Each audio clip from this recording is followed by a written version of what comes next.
两市政基金会有一间伫咧台北市的庇护工厂，工厂70%的用电拢是使用再生能源。另外，因也甲农民合作，甲这卖出去的番薯做是蜡笔。民众使用这寡产品的时阵，唔但帮助到新兴中介者，也等于是伫咧做环保。温暖的空间，当时前囡仔伫咧内底对老师做美术作品，这是当时前基金会的庇护工厂，平常时提供当时前新兴中介者做头路的机会。火架顶的饼、礼盒仔都是因做出来的，甲传统庇护工厂无共的，是这间庇护工厂有7成的电是使用再生能源。虽然阮是做迄个身心障碍糖宝宝服务，我感觉这囡仔嘛愿来爱地球，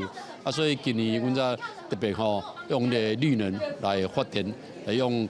糖宝宝的手来做伊的饼干。除了使用再生能源，当时前基金会也甲小农合作，甲外观无好卖出去的番薯做成蜡笔，佮甲回收来的塑胶干仔变做洗线，变做鞋仔。因为 NPO 来讲拢较保守，要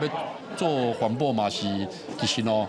唔是无可能，想爱经营就要头壳啦。其实我们有很多需要被帮忙的对象，但是其实依照政府的能力，我想永远都不够，需要有民间团体一起共同来努力。但是民间团体真的是经营非常的辛苦。特别是社会局讲，政府侪社会福利政策，拢需要亲像当时前基金会这款民间团体收听，但是大环境变化紧，侪物件起价，也互这款组织真好经营。当时前基金会讲，民众甲因交关，就是帮助基金会会当继续协助身心障碍者。消费者若是愿意甲因支持，也等于是支持环境保护，互因会当继续坚持落去。